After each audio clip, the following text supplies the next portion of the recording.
Bem-vindos ao Reset Podcast, seu espaço semanal para uma conversa de moda, sustentabilidade e inovação. Estou aqui com Jonathan e Alexandra Fará. E hoje, meu amor, com Mário Queiroz. Muito obrigada, Mário. Obrigado, Mário. Bem-vindo.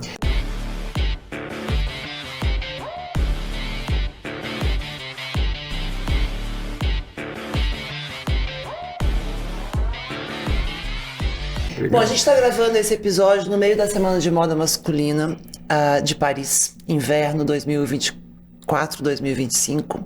O ano da moda, como a gente sabe, abre sempre na segunda semana de janeiro com a Pitti Uomo em Firenze, a maior feira de moda masculina e têxtil do mundo. A Pitti dessa edição teve um grande destaque, a meu ver, vamos ver se o Mário concorda, que é o Magliano, vamos falar disso, que fez um styling todo misturado. Depois da Pitti, a caravana segue para Milão Fashion Week, que teve Prada, claro, mas principalmente a estreia do Sábado de Sarno na Gucci. E na semana passada, a última etapa dos desfiles, que é essa semana que a gente está vivendo agora, está todo mundo em Paris, que começou quente. Logo nos primeiros dias, tivemos Louis Vuitton com Pharrell Williams, tivemos Rick Owens num desfile maravilhoso na casa dele, que a mulher dele ficava cozinhando. Um desfile ao mesmo tempo histórico e futurístico. A gente vai falar sobre tudo isso aqui. A moda masculina é o nosso tema quente, tema fascinante, porque reflete as transformações sociais e culturais, os trajes, desde os trajes super elaborados dos homens na realeza, até a evolução mais clean e contemporânea das linhas, né? A moda masculina é sempre pioneira em tecnologia e na introdução de roupas mais casuais e funcionais. Né? Acho que é o grande lance.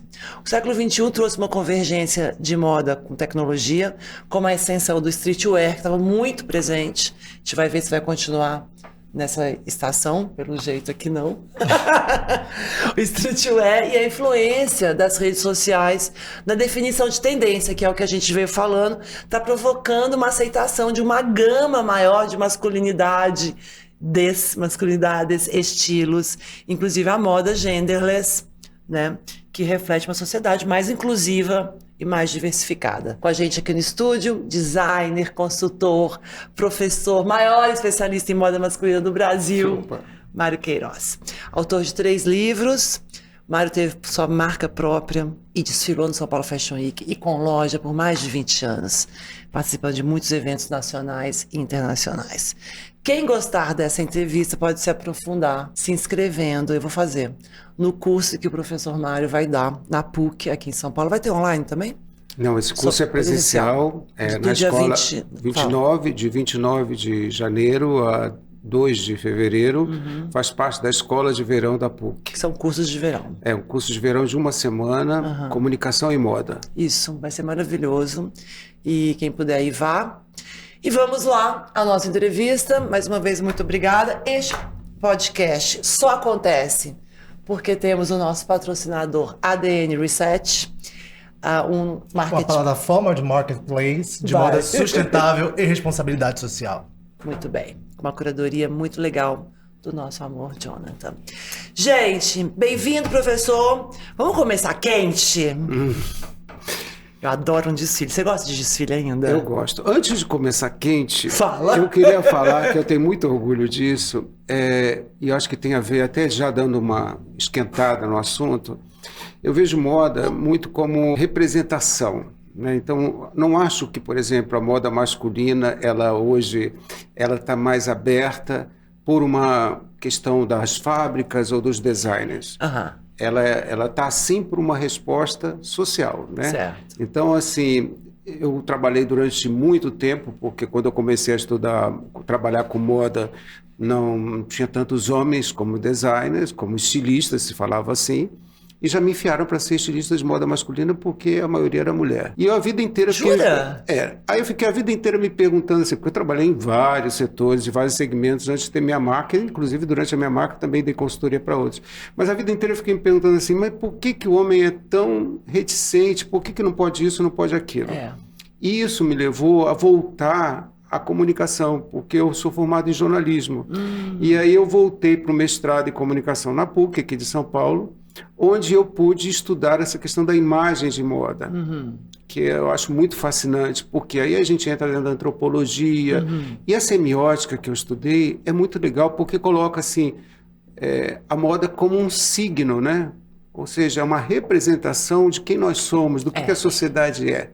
Então, isso é legal a gente comentar antes de falar de desfile, porque eu não acho Onde que a gente está hoje? Eu não acho que vale a pena, por exemplo, voltarmos a falar de designers como criadores. Porque, na verdade, quem cria é a sociedade, é a rua. Eles são só o canal. Isso, falou muito bem. Então, quis já falar essa história da minha deixa de como doutor em comunicação semiótica, para dizer que, na verdade, eu acho que a moda ela fica mais séria quando a gente torna ela mais interdisciplinar, quando a gente começa a conversar com outras áreas para entender melhor o que está acontecendo. Certo. Mas só puxando um gancho do que você disse, partindo do pressuposto de uma cadeia de moda, onde existem desfiles e temporadas, sei lá, 4, 5 desfiles ao ano, onde uma marca está promovendo, baseado em tendências. Existe tanta transformação social assim, baseado nessas tendências, que sustente todas essas coleções?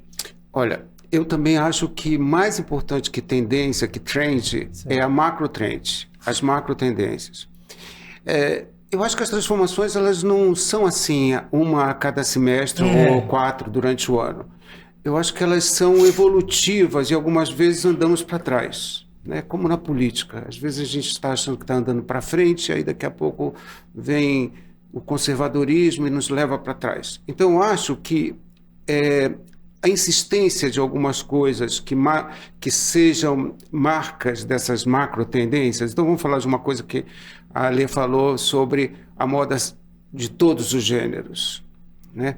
Por exemplo, isso é algo que parece assim, nossa, mas já está se falando disso já faz 6 anos. Mas, na verdade, é tão difícil você furar essa bolha do que é masculino e do que é feminino, né? Porque basta ver o número de mulheres violentadas, basta ver a ideia, por exemplo, de que mulher não pode andar sozinha na noite, basta ver o número de homens que ainda são machões. Então, numa sociedade em que isso está acontecendo, é preciso insistir muito nas macro tendências, né? É preciso repetir, porque, por exemplo, se você falar para o nosso meio, onde nós circulamos, assim, saia para homem, eles vão falar, tá bom, que engraçado mas eu já conheço isso, tem vários livros sobre isso, né? Jean-Paul Gaultier já fez isso nos anos 80, mas ainda assim, se a gente sair aqui do estado, da cidade de São Paulo, e se a gente for para um bairro, não na Avenida Paulista, Jardins, de Consolação, Pinheiros, se a gente for para um bairro e um menino sair de saia, ele vai ter problemas. Então eu acho que, na verdade, é legal você falar disso, porque vem complementar o que eu disse sobre não são os estilistas ou os designers que criam tendências. Na verdade, a sociedade formula isso, e aí cada marca, conforme o interesse de cada indústria, né? Porque tem muitas indústrias que não têm interesse em mudar coisa nenhuma. Então, quer dizer, conforme o interesse da indústria e a insistência do designer, a coisa acontece ou não acontece. E como é feito, então, assim, como é feito social e econômico, como a gente explicaria marcas assim que não mudam muito o seu estilo, não ligam muito para a tendência? São os conservadores. L'Oreal, por exemplo. Nunca vai ser aquela marca que, esteticamente falando, vai chocar. Porque, na verdade, acho que tem 2 pontos. Quem é o dono da marca? Né? Ele, por exemplo, isso a gente vivencia aqui no Brasil de muitas formas dentro da moda masculina. O dono da marca estipula, por exemplo, ele faz, não é briefing, ele faz a ordem. É assim, e isso pode, isso não pode. E isso tem a ver com a cabeça do dono da marca. E segundo, quem é o público da marca? Se ele, por exemplo, tiver a fim de falar com um senhor conservador de ultradireita, que jamais vai colocar uma cor na roupa dele, ele não vai manipular porque ele está vendendo para aquele povo ali. Então, ele está contente vendendo, né? É aquela questão de comer carne vermelha ou não comer carne vermelha. Ele vai comer carne vermelha. E ainda que a gente saiba que era melhor que ele comesse menos carne vermelha. Vou te deixar. Não, mas a conversa tá ótima. Vou deixar ela dizer que ele é vegano. É porque esse podcast tem uma coisa que sempre eu tenho que falar assim, então eu que sou vegano. Isso, seu bordão. Eu pensei que o bordão é que seu cabelo ficou ótimo, olha só. Agora meu bordão, meu cabelo tá ótimo. Eu que sou vegano e cabelos naturais. Gente, então mas estamos evoluindo. Estamos evoluindo. Claro que estamos evoluindo. Aí vem a Prada e me fala. Eu já comecei a conversa aqui, assim, gente, mas acabou definitivamente a gravata. Só eu já escrevo essa matéria que a gravata acabou já faz uns 8 anos. E acabou, né? Mas aí veio a Prada e os primeira metade do desfile é inteiro gravata. E ontem você me falou no telefone que na Itália, já que a gente vai começar, vamos começar cronologicamente, tá tendo um conservadorismo político. E que você achou que essa moda que a Itália mostrou nessa estação veio um pouco mais conservadora. Muito conservadora. Por quê? Porque assim, o streetwear quase desapareceu das passarelas. Não, vamos falar de Itália, né? Bom, Itália, o Pitti Uomo, na verdade, eu não vou me aprofundar, nunca fui ao Pitti Uomo, apesar da vida inteira ter trabalhado com masculino, nunca quis ir para o Pitti Uomo. Por quê? Acho que são fábricas mais ou menos como a gente tinha falado. O paletó vai ser igual, os dandies que vão aparecer lá para frequentar vão ser os mesmos dandies e tal. Então vai me acrescentar muita coisa. Já fui muitas vezes, umas 12 Pitti Uomos. Não é isso. Não é isso que eu estou falando. Não, mas lá tem tecido, lá é uma feira, né? Mas é caneta. Aí o que eu acho é que nós temos a questão da política da Itália e nós temos um problema que o mundo inteiro está passando, que está se vendendo menos, né? O negócio está difícil, né? Quando a gente vê, por exemplo, na mão de quem está o dinheiro, né? Não vamos dizer que o dinheiro está na mão de um monte de gente moderna, não é bem assim. Não. Então acontece, não é? Então acontece que, por exemplo, você fala de Prada e eu concordo quando me dá um certo assim, puxa vida, porque sempre foi tão sinalizador, né, de transformações, a Prada e tudo mais. E aí parecia assim, um monte de homens, inclusive a ideia era essa, né, pelo briefing que passou de cis e indo para o trabalho. E aí, um trabalho bem careta. Careta, e o styling é que tentava jogar uma coisinha, uma touquinha, uma sandália, um cinto meio cafona. Mas o que mais me assustou, ali, foi a Gucci. A Gucci. Porque... Então, Prada, nós demos nota 8. 7. Não, 7. Mas antes da Gucci, é só uma questão que eu tenho referente à Prada, por exemplo. Pensando na Miúcha e todo o histórico dela, não é um pouco contraditório? Eu acho que ela achou que ela estava fazendo uma coisa moderna indo na contramão. Eu acho que alguém lá do financeiro mandou fazer roupa para vender. Aí também ela perdeu o braço direito dela, hein? Ele aposentou. Aquele cara lá, que é amigo de Giovanni Bianco, que era o cara que estava na Prada há 30 anos. Pode ser, mas eu tenho um palpite que o financeiro gritou ali, dizendo assim, olha, vamos vender para os homens de terno e vamos vender umas... Até as bolsas são mais clássicas, né? Agora, a Gucci é que assim, eu acho... Eu sempre pensei... Eu sempre pensei, quando eu pensava em Gucci, eu pensava no sonho e assim... Se eu viajava, eu corria direto para ver as vitrinas da Gucci, porque sempre achava assim, a imaginação, a criação. Na época do Tom Ford? Não, depois, né? Do Alessandro. Alessandro, para mim, eu acho que era um gênio. E o que eu penso, e a gente, não sei se eu estou antecipando o que a gente já havia comentado, é que assim, eu acho que o desfile é um sonho. O desfile é a magia, né? O desfile é o marketing, né? É o espetáculo, é um fashion show. No final, a gente sabe que o luxo vende, na verdade, para quem não tem dinheiro, perfume, né? De vez em quando. E agora leather. Um acessório, uma coisinha pequenininha, o que der para a gente juntar e comprar para dizer que tem alguma coisa da marca, não é? Para quem tem um pouco mais de grana, bolsa, que é o que mais vende, o luxo se sustenta com bolsa, um pouco de calçado. A roupa em si, na verdade, se a gente vê estudos sobre o luxo, não é a roupa que vende, tampouco a roupa do desfile. Então, eu acho que o Alessandro fazia um trabalho maravilhoso, porque me dava vontade de ter Gucci, me dava vontade de ir no free shop e comprar perfume da Gucci para ter aquela fantasia, né? Tem uma coisa maravilhosa que é um filme, que é uma animação dele, que são umas pessoas sobrevoando Itália, e são os anjos, umas coisas, e depois tem umas sereias, um desenho animado, eu adoro desenho, lógico, né? E aí, de repente, a gente vê a Gucci assim, sem graça, um show parece show de showroom. Antigamente falava isso. Show de showroom. Voltou para a Frida. A Frida era assim, a que foi entre o... show de showroom. E a gente sabe que tudo é uma orientação financeira. Porque a coisa estava ruim lá dentro, mandaram mexer. Parece que o Sábado é a pessoa mais pragmática Que até pra fazer entrevista com ele não floreia nada. É assim, pá, pá, pá, pá, pá, pá, talvez pá. seja o ideal para esse momento que eles querem. Que a Gucci tá caindo muito. Você falou voltando um pouquinho. Então não gostamos da Gucci. Não, ainda não demos nota boa para ninguém. Agora, você falando. Mas a Gucci não tem nada de moda interessante ali?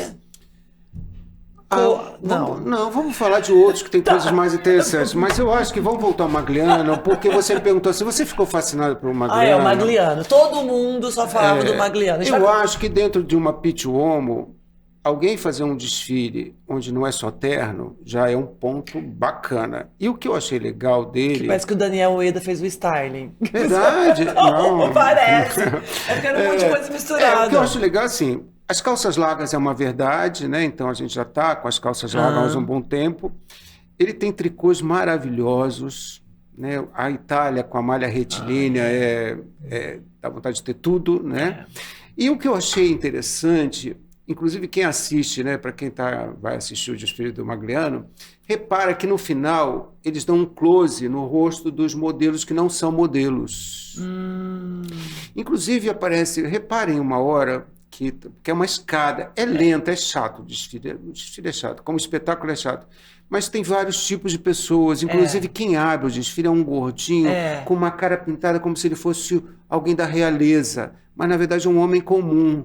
E as pessoas são comuns. E inclusive tem sacola de supermercado. Como verdadeira. Sacola verdadeira de supermercado, não é que é para vender como no Balenciaga. Mas assim, eu achei isso legal. Legal porque traz o universo da moda para a realidade, para a rua, isso é bacana. Mas achei triste, e talvez seja um sentimento, de novo, ligado à política. Porque está tudo meio triste. Se você reparar a ideia de, no final, ter assim, o rosto de cada um, meio a identidade de cada um de pessoas comuns, eu achei isso muito simbólico. O que eu achei engraçado, está tudo muito triste, e já aproveito já para dar uma adiantada, é que eu não entendi bem uma coisa. O quê? Ninguém fala da guerra. Não. Ninguém fala da guerra. Então, assim, não pode mexer no assunto. Não pode mexer no assunto, ninguém fala. Das guerras, né? Das guerras, mas há uma que, na verdade, ela está todo dia no meu celular, no nosso celular, né? E é massacre televisivo. E ninguém fala sobre isso. Mas você acha que moda deveria repercutir? Eu não sei se deveria ou não, mas é interessante se a moda é uma expressão. A única pessoa que eu fiquei olhando, a única pessoa que cita, pelo menos diz assim, não à guerra, é o Walter van Beirendonck. É o único que faz uma coisa escrito isso, né? Sei. Só um parêntese, não é disso que a gente fala, porque a gente ainda está na Itália, né? Estamos na Itália. Estamos na Itália, continua aí na Itália. Mas a Itália está acabando, já porque não teve nada muito bom esse ano lá. Teve Zenha, aquele... tem Zenha. Zenha e Fendi. Eu acho que você falou de inovação tecnológica.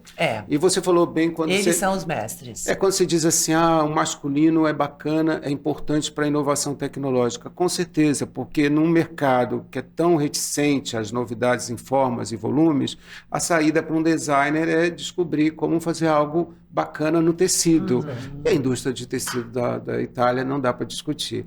É muito interessante porque eu não tenho acesso a cachemir. Sempre quis comprar uma blusa de cachemir, mas eu não posso, porque eu não tenho dinheiro para comprar uma blusa de cachemir. Eu compro isso ou faço o resto da viagem.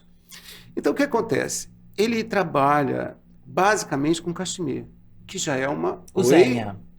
São as fibras naturais mais caras, né? Então, aí o que acontece? Ele faz uma coisa que é maravilhosa, que é uma dublagem. Nada veganinho, hein? É tudo bicho.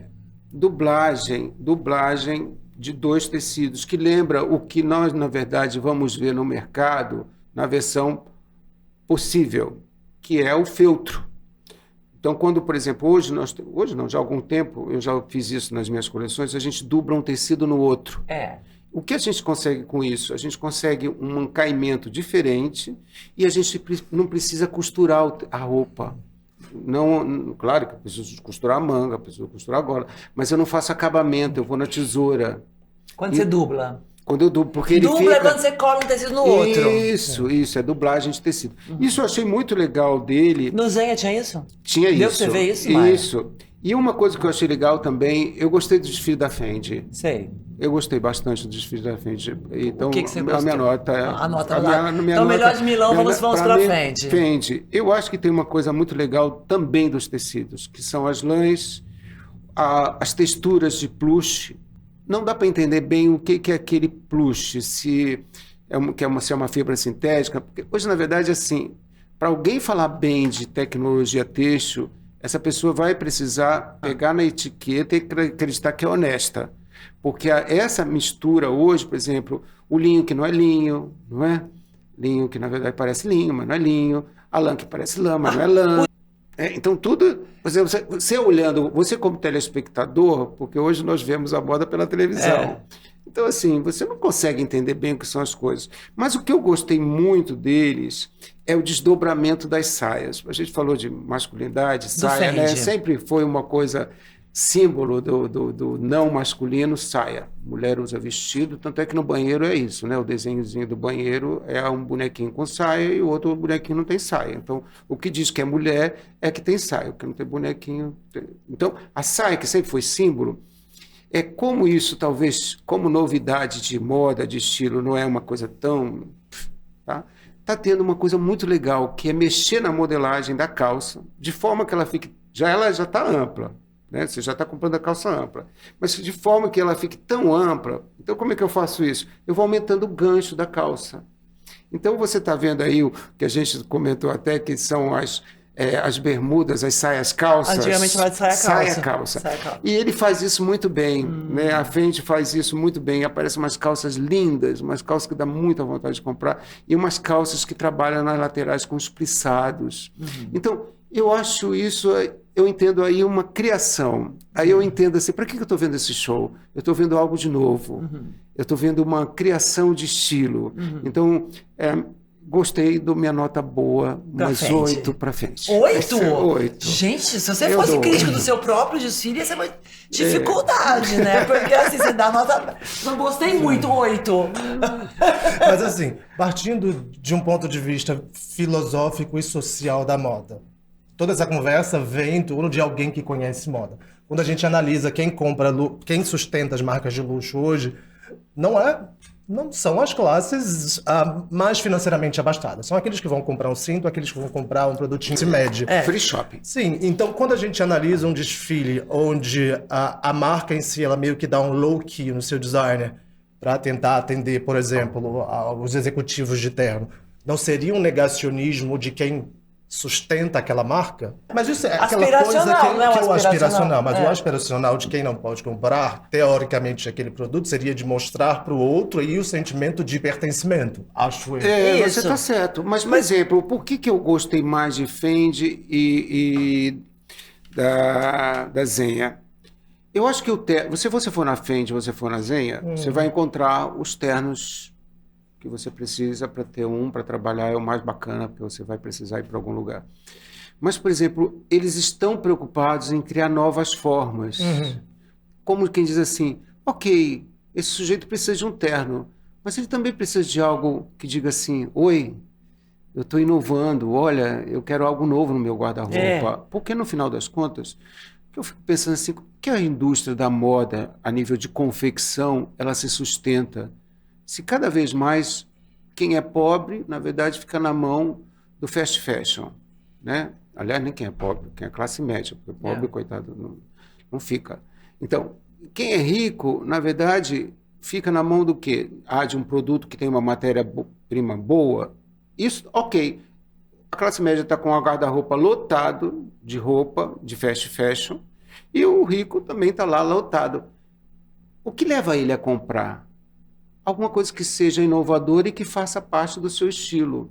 Então, acho que as duas marcas, elas mantêm essa coisa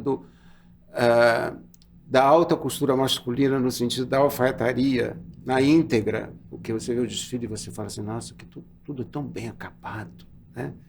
Usando o termo popular, mas você encontra inovação nos dois desfiles, nas duas coleções. Nas sobreposições, por exemplo, existe uma coisa que você pode... que acho que isso é uma influência do streetwear, de você, ao invés de usar apenas um casacão, né? Porque, pensa bem, um casacão ele te atende na hora que você está na rua, mas quando você tira o casacão, o que você está com ele por baixo? O que você traz de novo? Que mensagem você traz? Ou seja, através de um look monocromático, que eu acho que é uma mensagem, quando você vê, por exemplo, uma cor que fuja do tradicional, que não seja apenas um cinza, que sejam mostarda, por Agora tá exemplo. com muita mostarda, pensei no muito mostarda. Tá com muita né? mostarda. Ou quando você cria uma combinação que seja inusitada. A proporção, a calça mais proporção, larga, a história da calça o mais blazer mais larga. curto. Isso. A gente tá com um blazer mais curto, uma calça mais larga. Tem umas coisas de streetwear na alfaiataria nova, né? Tem. Ela incorporou. O streetwear saiu de cena no... Graças a Deus. Que Não fala isso, eu adoro os streets. Mas Eu também gosto. Mas ele fica, então ele vê, essa última onda do streetwear gigante, eu acho que ela impactou assim eu, por exemplo, os mais clássicos, a proporção dos mais clássicos. Como eu estou preocupado que a gente não vai ter tempo de falar tanto, então já vou emendar aqui numa Então coisa vai. já Não, falando a gente tem de muito street... tempo ainda. Não, mas falando já de streetwear, por exemplo, e falando de algo que não é fácil de entender e nem fácil de gostar. Mas os críticos e quem gosta da moda está muito de olho no Anderson, que faz lá Jonathan Anderson. Ele desfilou em Paris? Desfilou em Paris. Então agora já acabamos Milão, vamos a Paris Fashion Week. Eu acho que ele merece bastante atenção da gente, porque ele beira o que a gente chama de wearable art, né? Ou seja, que na verdade não é muito roupa, é uma coisa mais para você, digamos, é uma peça de arte que você tem em casa, né? Você fala, mas ele não está nem aí para aquela pergunta, quem vai sair na rua com isso? Quem vai usar isso? Isso não tem problema. Não. O que eu acho legal é que ele vem evoluindo numa coisa de qualidade e de sacação. Eu gosto muito dele. Ele, por exemplo, eu não vou dar 10 para ele poder evoluir cada vez mais. Mas o que eu acho que, por exemplo, ele joga no desfile dele, de novo, assim, a função de um desfile, que além de show, serve para reflexão, para a gente poder abrir um pouco a cabeça da gente. Ele coloca uns garotos, né? E não tem nenhum bonitão, né? Então são garotos. E ele abre o desfile com os garotos com meia fina e com uma sunga preta. E ele coloca blusões, tipo um moletom ou uma coisa de uma malha, assim, junto com isso. E um sapato. E aí o que eu gosto é que ele vai evoluindo o desfile para mostrar assim, esse blusão que não vem sozinho, vem com uma flor, aliás, broche é uma coisa que a gente precisa falar. Daqui a pouco esse blusão já virou uma peça meio de alta costura, mas é um blusão. Quando chama blusão, lembro para você que está aí me ouvindo, eu estou falando assim, um blusão de moletom, gola careca, com punho aqui e tal. Ele vai evoluindo nisso e criando umas coisas assim muito legais e umas estranhezas, porque se não tiver volumes, e se não tiver estranho, pregas, você não faz assim, você precisa fazer. Moda é isso, né? Moda é isso, né? Porque senão é inspiração, né? Então, eu acho que ele faz isso. Então, tem até umas coisas assim que você fala assim, não sei se é bonito, mas não é para ser bonito. Porque, por exemplo, a própria arte, né? A pintura, a escultura, muitas vezes ela não é para ser bonita, no sentido da beleza, né? É para fazer ar. É para fazer ar. Então, ele faz muito ar. E ele faz umas coisas que eu gosto muito, que é assim, não é vestido. É uma camiseta longa. Na marca Mário Queiroz nós fizemos isso. Mas ele faz isso e aí ele achando pouco, ele faz uma maxi estampa. Então é uma camiseta longa até os pés que, por exemplo, você pode usar como você quiser. Se você quiser, por exemplo, levantar ela com cinto e colocar com uma calça pantalona, por exemplo, isso é história. E ele também faz os micro vestidos, que na verdade não é um micro vestido, é uma camiseta mais comprida. Então, ele não faz isso à toa, ele faz isso, né? Jogando pro gender. Isso, jogando para... Tanto é que... Pra furar a bolinha. Isso, e tanto é que no desfile, que é um desfile masculino, tem garotas. Tem, agora mas não é garota usando terno, é uma garota no meio para dizer assim, ó, isso aqui tanto faz, você usa. E ele faz umas coisas que eu acho interessantes, que é assim... Por exemplo, ele tem uma peça que eu achei maravilhosa, que aliás, tem sido uma constante na moda masculina, brincar com a camisa branca. Né? Porque a camisa branca é uma coisa clássica. Gosto desse tema. Né? Camisa branca. E ele faz uma camisa branca, e não é o único, tem sido bastante designers que tem brincado com essa... jogado com essa coisa, né? Ter um objeto, vamos mexer nesse objeto? Mexer na camisa branca. Ele faz feito uma capa, uma camisa que tem uma outra coisa junto. E o que eu gostei também, que é uma coisa muito sutil, mas eu achei assim, de um cara que está entendendo que a pessoa vai comprar e vai gostar de usar isso. Ele, ao invés de fazer a lateral da camiseta, que não é bem uma camiseta, é um tricô talvez, uma malha um pouco mais pesada, ao invés de fazer a abertura na lateral, ele faz a abertura aqui. Torta. Torta, mais aqui. Para quê? Sabe para quê? Para se brincar. E aí é por isso que eu lembrei de street disso. É para brincar de colocar uma parte para dentro e deixar a outra parte para fora. Nossa, que inteligência. Ele é muito bom.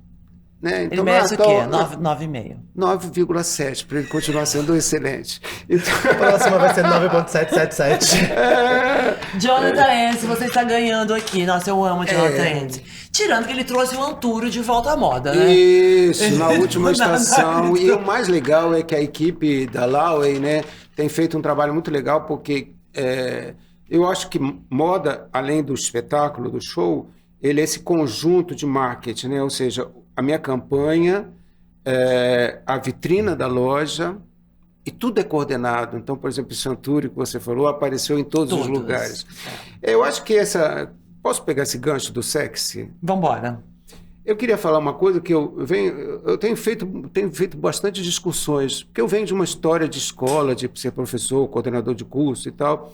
Hoje eu invento uns cursos, eu mesmo organizo, arranjo um espaço bacana, e isso tem me dado bastante alegria fazer isso, porque eu junto gente muito interessante, e a gente discute essa questão de masculino, gente que é fotógrafo, gente que está estudando, gente que, enfim. E eu tenho percebido que o sexy hoje não é um sexy gogo boy ou um sexy cafajeste. O sexy é assim, um pedaço do corpo, da pele sendo mostrada. Né? Porque no final das contas, sexy e pornô são coisas diferentes. Né? Então, na verdade, assim, você mostrar um pedaço de algo que na verdade você nunca mostra, né? Então, eu tenho percebido que a moda masculina tem jogado muito com isso.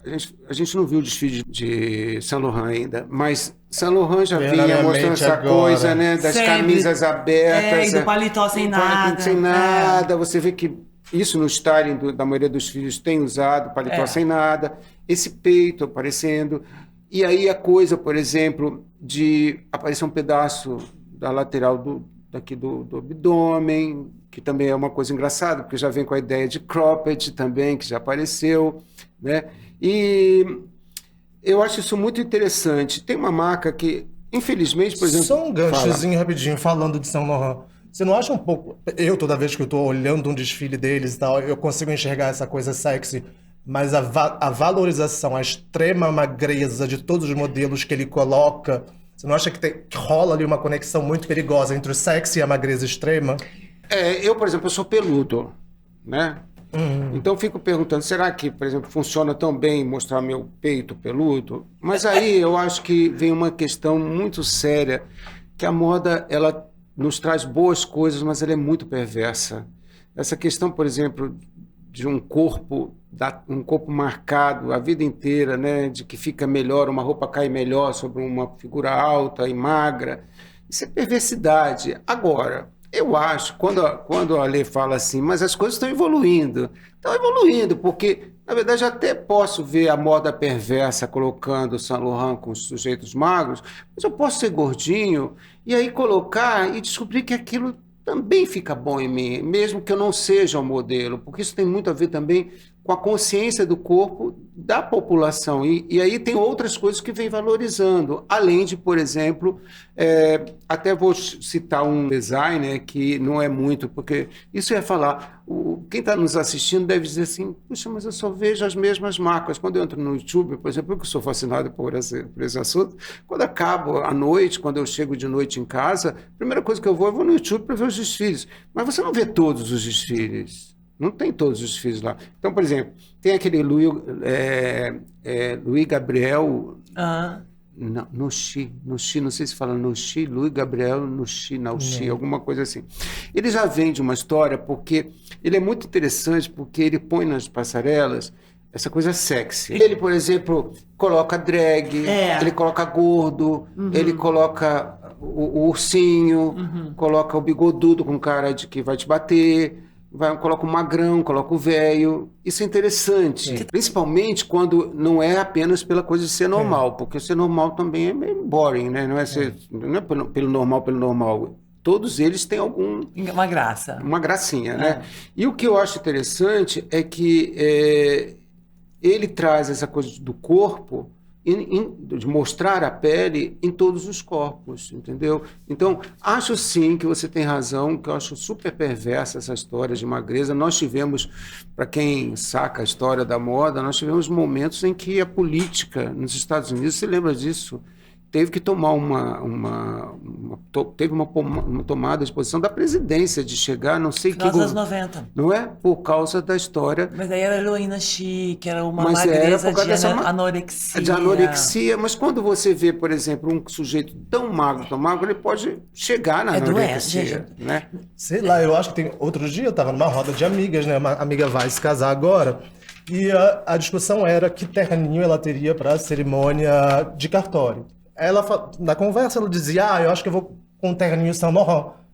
Aí a outra amiga responde, mas amiga, você não pode, Saint Laurent, você tem que vestir no máximo 38 e ter acima de 1,74. Você vê o impacto. Mas você vê como isso é o estereótipo que ela tem do São Saint todas Laurent. francesas? Todas francesas. Na verdade, assim, a marca paga o que ela vende, né? Não é à toa que Saint Laurent faz todos os desfiles tendo a Torre Eiffel no fundo, ou algum espaço. Ela se vende como Paris, não é isso? Magra e alta, igual a Torre Eiffel. Então exatamente. Boa.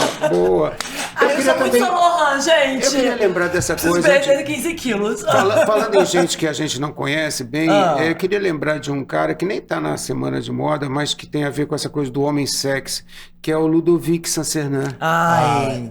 Né? Por quê? Eu acho que ele é um garoto muito audacioso, né? Muito audacioso, né? De colocar mini saia nos meninos, mostrar o cara pelado. E, na verdade, quando você vê pela primeira vez uma coisa tipo assim, a cropped, ou o ombro do homem aparecendo, uma blusa que parece blusa feminina, isso é coisa de mulher. O mercado, ele por mais que seja conservador e tenha medo da roupa ficar no estoque, porque esse é o medo da fábrica, a roupa ficar no estoque, você começa a perceber que assim vai absorvendo, assim, porque percebe que tem pessoas interessadas no assunto. Então, por exemplo, você percebe, por exemplo, que as regatas começam já a não ser mais uma regata só, já começa a regata a vir com os decotes. Estou falando de marcas que você vai encontrar ali, populares. Começa a ver recortes que são inspirados nessa coisa de mostrar um pouco mais, explorar, não a camiseta, a regata, não como um objeto de educação física, mas algo erótico, algo que pode ser sensual, que você pode, né? Enfim, isso eu queria lembrar um pouco. Sim, senhor. Continuamos com Paris. Agora a gente pode falar um pouco, já falamos que o streetwear está dando lugar ao clássico. O homem do Rick Owens, eu sou tão apaixonada, porque assim, é tudo tão igual, e ele fala isso naquela entrevista, o Rick Owens. Né, ele fala, tá tudo tão igual em tudo que eu resolvi fazer uma coisa muito estranha. Então ele fala, o que você acha do Rick Owens? Eu acho que ele é bem estranho. Eu acho que ele sempre faz coisas muito estranhas, mas ele eu é da acho que Califórnia, de uma cidade muito mediana, ele explica isso hoje. É um pijamão aquilo, como chamava aquilo? Mas eu acho que tudo começou bem para ele quando ele resolveu deixar de fazer o desfile dele no Palais de Tokyo.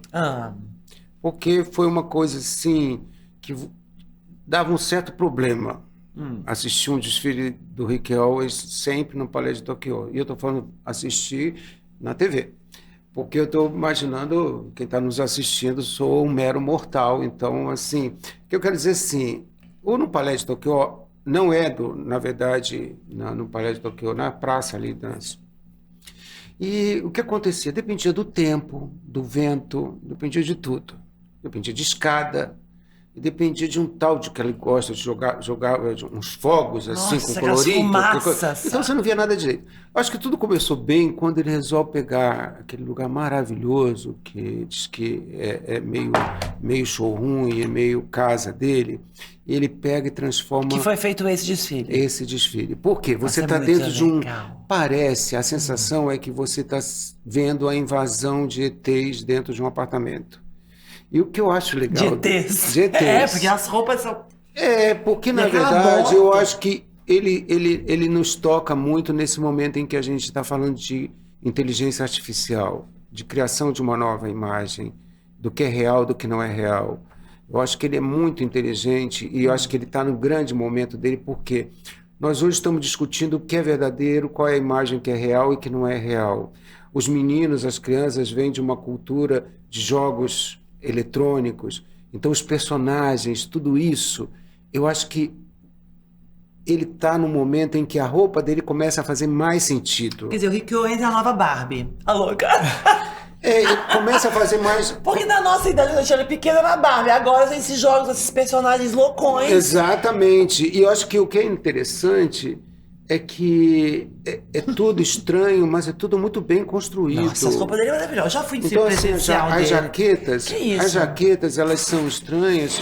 Claro que... Mas elas abraçam você. Assim, Nossa, tem uma roupa que é uma roupa embrulhada, Tem, assim, eu que amo você fala aquilo. assim, nossa, É um é nó. incrível. Eu acho assim, como designer, né? Ou seja, de novo, para que público ele faz? Mas ele é o único que sai da caixinha. Não podemos comparar o público dele com o público Zenha, Saint Laurent, ou Prada. o Prada.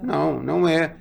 Por exemplo, o dia que você viaja e você encontra isso dentro de uma Harvey Nichols, por exemplo, e você vê o produto ali para ser vendido, claro, talvez eu não seja aquele público, mas está claro que tem um público para aquilo. Né? E acho muito inovador e muito inspirador, porque a gente precisa de coisas como essas, para a gente não ficar entediado e ter uma razão para a moda continuar. Então, acho ele muito legal. E eu queria falar também do homem enfeitado. Posso falar do homem enfeitado? Demorou. O que é o homem enfeitado? O homem enfeitado. O homem enfeitado. Para lembrarmos primeiro que assim, essa coisa do luto do homem é uma coisa mais ou menos recente. Do né? luto? O luto, né? Quando a gente fala que o homem... Isso eu discuto bastante nos meus livros. Os 2 livros são sobre masculinidade e um livro é sobre desfile de moda. Mas nos 2 que eu discuto a questão de masculinidades, um se chama O Herói Desmascarado, a imagem do homem na moda, e o outro se chama Homens e Moda no século XXI. Eu discuto que, lembro às pessoas que o luto do homem, quando o homem diz assim, olha, o papel de se enfeitar é seu, mulher. É na hora da Revolução Industrial, principalmente. Por quê? Ele precisa ser o boss. Ele é o chefe. Ele não tem tempo para isso. Ele não tem tempo para isso. Ele não vai cuidar disso. Ele precisa de uma mulher que fique ali do lado da penteadeira, linda. Com a roupa, com bastante volume, bastante bordado. Se ele for Napoleão, ele vai mandar a Josefina se cobrir de diamantes e pérolas e tal, porque ele não tem tempo para isso. Então, quer dizer, mas isso é um fenômeno de mais ou menos final do século XIX. Então, nós estamos falando do quê? 1800 e pouco. 1800 e pouco. A gente está falando... Não, nem 200 anos. Nem 200 anos. Foi ali que ele parou de ser rococó e começou a ficar minimalista. A Revolução Industrial está ligada a isso. Para quem gosta de ler sobre isso, eu não vou lembrar o nome da autora, mas existe um livro chamado Homem de Preto. E estuda exatamente essa coisa, como o preto não só virou símbolo do terno, como também enlutou o homem, dizendo que homem que é homem não se preocupa com moda. John Harvey.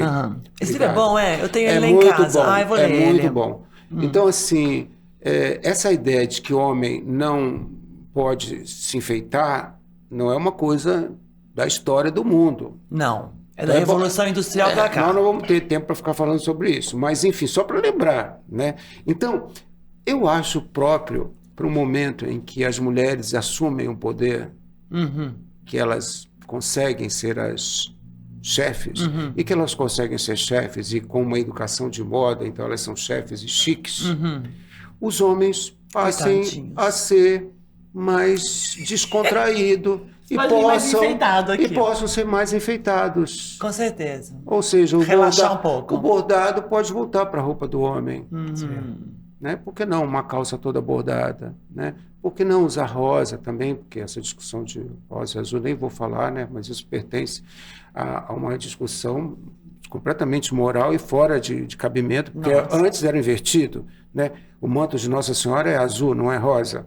Então, esse homem enfeitado, ele aparece com muito texturas de franjas. Vamos ficar também, lembrar um pouco do número de marcas de acessórios masculinos, como cresceu no mundo, como os homens passaram a usar mais corrente, mais anel, mais broche, como usaram mais brinco, como tem marcas especializadas nisso. Homem enfeitado. Então, essa joia desse homem enfeitado está aparecendo muito. Então, aparece aí, em Givenchy aparece também essa coisa do homem enfeitado. Chato. É chato, mas, por exemplo, tem uma calça que é maravilhosa, uma calça assim, toda bordada, é muito linda. Então, é para lembrar como a moda, na verdade, ela... Que bom podemos hoje, numa mesa, estarmos falando de moda masculina e não estarmos falando apenas de um único estilo. Porque, no final das contas, como as mulheres, os homens, cada um tem seu estilo. Então, na verdade, precisa ter opção para todos os estilos. Você fala assim, eu não gosto de streetwear porque eu sou um homem mais clássico. Sim. Que bom!